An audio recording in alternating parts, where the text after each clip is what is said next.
श्वेता 20 से 30 के दरमियान जो उनकी 3 विकेटें भी गिरी, रन भी नहीं आए, यहां ऑस्ट्रेलिया हार चुका था। अच्छा, मुझे तब भी एक डर था, मन में ये डर था यार ऑस्ट्रेलिया है, नीचे आएगा, कुछ 40-50 रन बनाएगा, मैक्सवेल पर बहुत निर्भर करता था। लेकिन वाकई में अगर ऑस्ट्रेलिया इसे 230, 35, 40 तक ले जाता तो मेरा ये मानना था मुकाबले में रहते।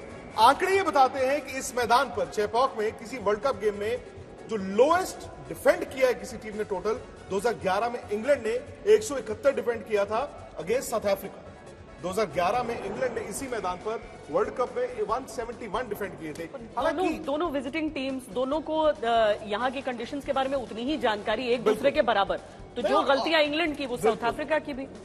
अगर भारत को किसी चीज का डर होगा तो वो क्या होगा? अब अगर कोई भी हो, आई थिंक उस टाइम पे एक बॉल होता था, अभी 2 नया बॉल है आपके हाथ में, तो बहुत बड़ा अच्छा आएगा बैट पे। और उनके पास स्पिनर जैम्पा के अलावा कोई वैसा स्पिनर नहीं है जी। तो रोहित कोशिश यही करेंगे, 10 ओवर नॉर्मल क्रिकेट खेलने को देखेंगे। लेकिन क्रिकेट अनिश्चितताओं का खेल है, यू नेवर नो, अगर 2-3 विकेट ऊपर से गिरे तो कुछ भी हो सकता है। बट आई थिंक जो हमारी बॉलिंग, यही बात हुई है, बैटिंग हमारी बहुत सॉलिड है। वो हो सकता है ईशान किशन आके 10 में 70 लगा दे, 80 लगा दे।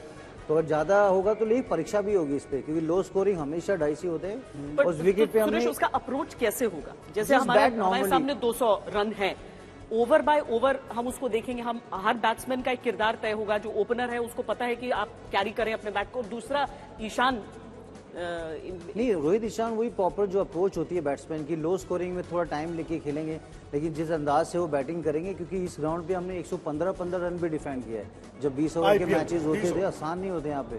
और यहाँ ह्यूमिडिटी बहुत ज्यादा होती है, गर्मी बहुत होती है, तो उसमें ना आपकी फिटनेस का टेस्ट होता है। वो इंटरेस्टिंग ये होगा, कमिंस की कप्तानी देखनी होगी, किस तरह से अटैक करते हैं, क्या स्लिप रखते हैं, क्या सामने फील्डर रखेंगे, कितनी जल्दी जैम्पा को लेके आए। जैसे विक्की पाजी ने बोला था, अश्विन आया 10 ओवर के अंदर, उसने वो जो बॉल स्पन हुआ उसका पूरा ड्रेसिंग रूम डर गया वो कि ये क्या हो गया विकेट में।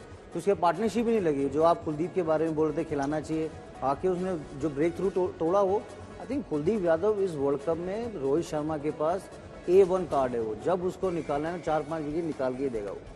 मैं तो कहता हूं अगर भारत ने वर्ल्ड कप जीतना है, हमेशा क्या होता है ना, बड़े बड़े खिलाड़ियों की बात करते हैं। हम विराट की बात करेंगे, रोहित की बात करेंगे, शुभमन गिल की बात करेंगे, बुमराह की करेंगे। हो ना हो, अगर भारत जाता है एंड तक तो कुलदीप यादव की 25 से 28 विकेटें होंगी। हमने ये भी देख लिया कि इंडिया के मैचेस में आपको पिचेस कैसी मिलेंगी। नहीं, ये तो विक्रांत है ही है, क्योंकि जब पूरे मैच खेल जाए, फाइनल तक चले जाएगा तो 25-30 हो सकता है ज्यादा भी हो। क्योंकि अगर आप फाइनल तक पहुंचते आपने कितने मैचेस खेले हैं? आपने 7-8-10 मैचेस तो खेलोगे 9 मैच तो लीग के है ना। हाँ। फिर सेमीफाइनल फाइनल अगर आप जाते हो तो 11 मैच हो गए। 11 मैं तो कहता हूं 30 विकेटें कुलदीप यादव हो सकती हैं, ऐसी बड़ी बात नहीं है कि ना हो। और दूसरी बात है कि देखिए, इस विकेट के ऊपर अप्रोच की अगर आप बात कर रहे हैं, आपको नॉर्मल क्रिकेट खेलनी, अब जो अपना रोहित शर्मा है अपना शॉट्स नहीं रोक सकता। वो अगर शॉट पिच कोई करेगा तो मारेगा, क्योंकि उसका बेस्ट शॉट है। कवर, एक्स्ट्रा कवर पे खेलना। हाँ, एक रोहित शर्मा का जो लेजी स्ट्रोक खेलते थे ना बीच में आगे, ऐसा हल्का सा, वो ना खेलें। 10 ओवर की बात है रोहित शर्मा की। आपको रन भी नई बॉल पे बनाने होंगे। बट फैक्ट ये भी है श्वेता कि मिचेल स्टार्क का जो गेंद अंदर आता है वो रोहित की कमजोरी है। जो लेफ्ट आर्म फास्ट बॉलर का बॉल अंदर आता है, उससे आपने बचना है। 2 ओवर उस एंड से स्विंग होना है, 2 ओवर से उस एंड से स्विंग होना है। लेकिन वही चीज है कि बड़े खिलाड़ी हैं तो अपनी गलतियों से सीखे होंगे। जिन चीजों को लेकर कमजोरी है उस पर खास वो फोकस उन्होंने किया होगा। लेकिन सनी भाई क्योंकि हमारे साथ हैं, सनी भाई, अभी तक के जो फर्स्ट इनिंग्स हुई है उसके तो हीरो रविंद्र जडेजा ही रहे हैं। क्या लाजवाब आज गेंदबाजी उन्होंने की है। इंजॉय किया होगा आपने भी खूब एक गेंद को। देखिए, एक ऐसी पिच है जहां पे गेंद थोड़ी सी घूम रही है, और ऐसे पिचेस पर रविंद्र जडेजा को खेलना बहुत मुश्किल बनता है, क्योंकि वो एक ऐसे गेंदबाज है। अश्विन थोड़ी सी हवा देते हैं गेंद को, और रविंद्र जडेजा बिल्कुल हवा नहीं देते। और मतलब किसी बल्लेबाज को बाहर निकलकर गेंदों का सामना करना भी मुश्किल बनता है। तो इस पिच पर जिस तरह से उन्होंने गेंदबाजी की है, इसी की वजह से तो भारतीय टीम इतनी मजबूत स्थिति में है। सनी भाई, लेकिन वही हम स्टूडियो में बात कर रहे थे कि शुरुआत तो कुलदीप यादव ने की, क्योंकि कुलदीप ने आकर जब फ्लाइट देना शुरू किया तो उनको वो बाउंस भी मिला है और टर्न भी मिला है।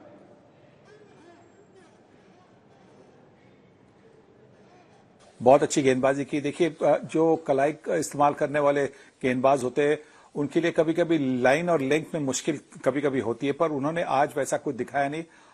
बड़ी अच्छी गेंदबाजी की। ग्लेन मैक्सवेल को जिस तरह से आउट किया उन्होंने, बहुत अच्छा लगा। क्योंकि ग्लेन मैक्सवेल एक ऐसे खिलाड़ी वो गेम को पलट सकते थे। ऑस्ट्रेलिया अब क्या करेगा? मतलब बेसिकली आपने एक छोटा टारगेट अपना बनाया है, बल्लेबाजों ने काम नहीं किया, अब गेंदबाजों को काम करना है। आपको मालूम है कि किस खिलाड़ी की क्या कमजोरी है, लेकिन आपको ये भी मालूम है कि बहुत सारे ओवर हैं और बहुत कम टोटल। तो टोटल तो कम है, जैसे मैंने पहले बोला, कमिंस की कप्तानी पता चलेगी, कितनी जल्दी वो मैक्सवेल को लेके आते हैं, कितनी जल्दी जैम्पा को लेके आते हैं। लग रहा है करेंगे, क्योंकि ऑस्ट्रेलिया तो aggressive मैक्सवेल आ सकते हैं 10 ओवर से पहले, लेकिन वो कोशिश करेंगे, कमिंस 2-3 ओवर डालेंगे, जैश हेजलवुड आएंगे, मिचेल स्टार्क पहला ओवर डालेंगे, वो रोहित को वो टारगेट करेंगे, जैसे विक्की पाजी ने बोला। लेकिन मुझे लगता है मैक्सवेल जल्दी आएंगे गेम में, क्योंकि 4 विकेट लेके गए थे राजकोट में, उसमें रोहित को भी आउट किया, श्रेयस अय्यर को भी आउट किया।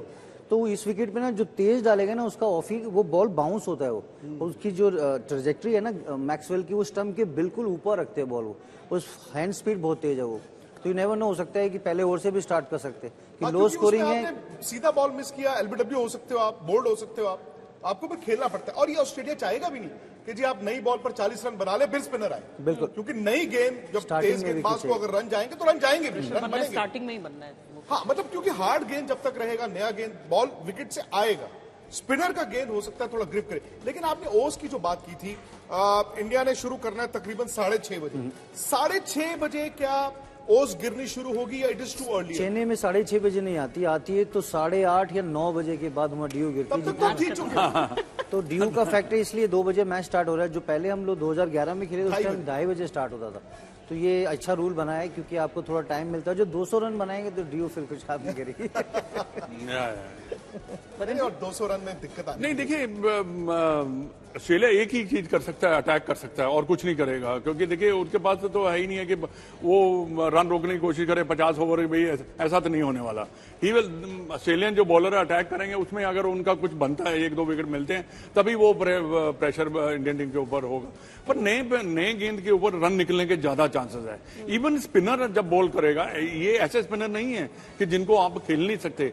ठीक है, क्योंकि कई बार गेंद जब स्किड करता तो जो बैट्समैन है उसको उसकी लेंथ जज करना ज्यादा आसान रहती है, क्योंकि स्किड करेगा, उनको पता है कि गेंद ने अंदर ही आना है, तो ज्यादा बाहर नहीं निकलेगा। एक आधा निकल भी गया था, उसमें फर्क नहीं पड़ने वाला।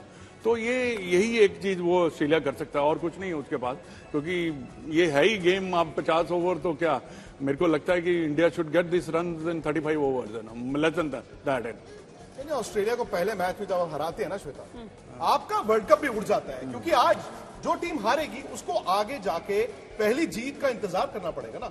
भले ही चलो इंडिया की मैं बात करता हूं, इंडिया का अगला मैच अफगानिस्तान के साथ है, दिल्ली में है। अगर इंडिया आज जीतता है, अगर क्या इंडिया आज जीतता है, फिर अफगानिस्तान को हराता है, फिर सामने पाकिस्तान है ना, और पाकिस्तान का दूसरा मैच कैसा है हमें पता नहीं।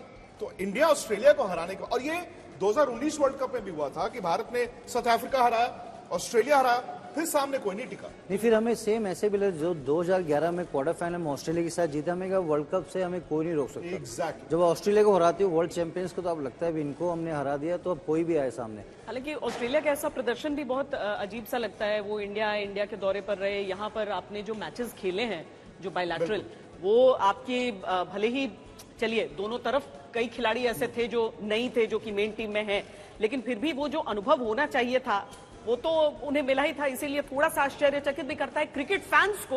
एज एन इंडियन फैन आपको लगता है, आपको इस समय हमें भी बड़ा सुकून लग रहा है कि छोटा टारगेट है, आराम से जीत के एक दमदार शुरुआत हम वर्ल्ड कप की करेंगे। उन्होंने कहा ये नहीं कि मैं 50 ओवर का इंतजार करूं, ठीक है ऑस्ट्रेलिया की एक छोटी साझेदारी नीचे जरूर लग गई, लेकिन आप उनको 50 ओवर खेलने नहीं देना चाहते। जी बिल्कुल, और 10 ओवर भी डाले बुमराह ने। आप देखेंगे कुलदीप का कोटा खत्म हुआ, जड्डू का, अश्विन का, और हार्दिक को उतना ही यूज किया। तो 6 बॉलिंग ऑप्शन जब आपके पास होते हैं ना, देखिए इकोनॉमी देखिए कितनी जबरदस्त है वो। 3 विकेट, वर्ल्ड कप का पहला मैच, चैंपियन ऑस्ट्रेलिया के साथ 3 विकेट चटकाना। और जडेजा का तो अभी बिल्कुल, जब मैच के बाद रूम पे जाएंगे, सर जडेजा कोई ना कोई तो उनको कहेगा आज सर जडेजा वाली परफॉर्मेंस करिए 1 नंबर। नहीं, पता क्या है कि देखो विकेट लेना, मैंने पहले भी शो में कहा था कि जब आप विकेट निकालते चले जाएंगे तो रन रुकते ही तभी है। हाँ। और दूसरी बात है ना, मेरे को क्या लगता है कि डेविड वार्नर और स्मिथ ने ड्रेसिंग रूम में सिंगलन भेजा कि यार ये विकेट डिफिकल्ट है, इसमें खेलना मुश्किल है। उन्होंने अटैक किया ही नहीं है, उन्होंने बड़ा मतलब ऐसा मैंने देखा नहीं है इनको ऐसे खेलते हुए। नॉर्मली एक अगर थोड़ा बहुत ओवर निकल जाते हैं तो दे अटैक्स, बट सिंगलन उन्होंने भेज दिया। उसके बाद देख लीजिए कोई किसी से बैटिंग नहीं हुई है। हाँ, कोई नॉर्मल आके वो कोशिश भी कर सकता था, लेकिन ऐसा लग रहा था कि सबने सोचा कि भाई पहले के साथ ऐसा हुआ तो उसके बाद आगे भी पूरी टीम लुढ़कती चली गई।